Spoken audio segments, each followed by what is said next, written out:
வேளாண் பட்ஜெட் நடக்க முடியாத சவலை குழந்தையாக படுத்திருக்கிறது என எதிர்க்கட்சித் தலைவர் எடப்பாடி பழனிசாமி விமர்சித்துள்ளார். மேலும் வேளாண் நிதிநிலை அறிக்கை குறித்து பல்வேறு கட்சியினர் தெரிவித்த கருத்துக்களை பார்க்கலாம். தாக்கல் செய்யப்பட்டது விவசாயிகளை ஏமாற்ற பட்ஜெட்டாக பார்க்கப்படுகிறது. வேளாண் மானிய கோரிக்கையில் என்னென்ன அம்சங்கள் இடம்பெற்றிருக்குதோ அதுதான் வேளாண் பட்ஜெட்டில் இடம்பெற்றிருக்குது. வேளாண் நிதிநிலை அறிக்கையில் இடம்பெற்றிருக்குது. வேளாண் பெருமக்களுக்கு பெரிய திட்டங்கள் எதுவுமே இதில் இடம்பெறல.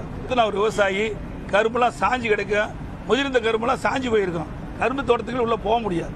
இரவில் 12 மணிக்கு எப்படி போய் தண்ணி பாய்ச்ச முடியும்?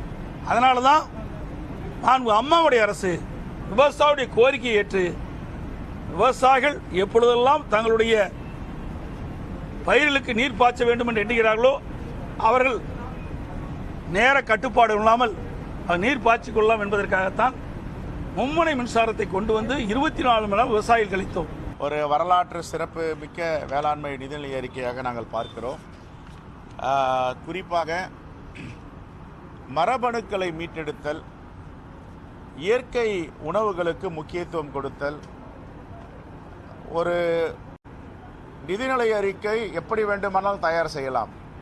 ஆனால் அந்த தயார் செய்வதில் தமிழ்நாட்டு மக்களின் மீது அவருடைய எதிர்காலம், அவர்களுடைய ஹெல்த், சுகாதாரத்தை உள்வாங்கி ஒரு வேளாண்மை துறை இன்று இந்த நிதிநிலை அறிக்கை தாக்கல் செய்திருக்கு. கரும்பு, நெல் இவைகளுக்கு ஊக்கத்தொகை கிடைக்கும் என்கிற எதிர்பார்ப்பு விவசாயிகள் மத்தியில் இருந்தது. அது ஏனோ தெரியவில்லை. ஊக்கத்தொகை சம்பந்தமாக நம்முடைய இந்த நிதிநிலை அறிக்கையில் இல்லை. அதே மாதிரி கரும்பு விவசாயம், கரும்பு ஆலைகள் இவைகளை எல்லாம் சிறப்பாக நடத்துவதற்கான சில திட்டங்களை இந்த நிதிநிலை அறிக்கையிலே நாங்கள் பார்க்கிறோம். அரசு கூடுதலாக அந்த கரும்பு ஆலைகளை லாபகரமாக இயக்குவதற்கு அந்த நிர்வாகத்தை முறைப்படுத்துகிற காரியத்தை நம்முடைய அரசு செய்ய வேண்டும் என்று இந்த நேரத்திலே மார்க்சிஸ்ட் கம்யூனிஸ்ட் கட்சியின் சார்பில் நாங்கள் கேட்டுக்கொள்கிறோம். இயற்கை முறையிலான வேளாண்மைக்கு கூடுதல் முக்கியத்துவம் தரப்பட்டு அது பொதுவான வேளாண் முறையை பாதிக்காத வகையில் இலங்கை போன்ற நாடுகளில் அதை முறையாக நடைமுறைப்படுத்தாமல் நெருக்கடிக்கு ஆளாகிற சூழல் ஏற்பட்டது. அத்தகைய படிப்பினைகளை எல்லாம் கருத்தில் கொண்டு சிறுதானிய உற்பத்தியில் கூடுதல் கவனம் செலுத்துகிற வகையிலே இந்த அங்கக வேளாண்மை என்கிற தொழில்நுட்பத்தை தமிழக அரசு வேளாண் துறையின் மூலமாக திட்டமிட்டிருப்பது என்பது மிக வரவேற்க தகுந்த ஒன்று. ஆனால் விவசாயத்தை இன்றைக்கு அழித்துக் கொண்டிருக்கிற மயில் பிரச்சனை, வனவிலங்கு பிரச்சனை, இவற்றையெல்லாம் தீர்ப்பதற்கான அந்த நடவடிக்கைகள் கண்டிப்பாக தேவைப்படுகிறது என்பதை இந்த நேரத்திலே வலியுறுத்தி விவசாய பட்ஜெட்டை கண்டிப்பாக கொங்குநாடு மக்கள் தேசிய கட்சியின் சார்பாக நாங்கள் வரவேற்கிறோம். NLCயில் இந்த பணப்பயிர்களை எல்லாம் இழக்கின்ற, நிலத்தை கையகப்படுத்துகின்ற அந்த NLC நிர்வாகம் அந்த விவசாய மக்களை வாட்டி வதைத்து வருகிறது.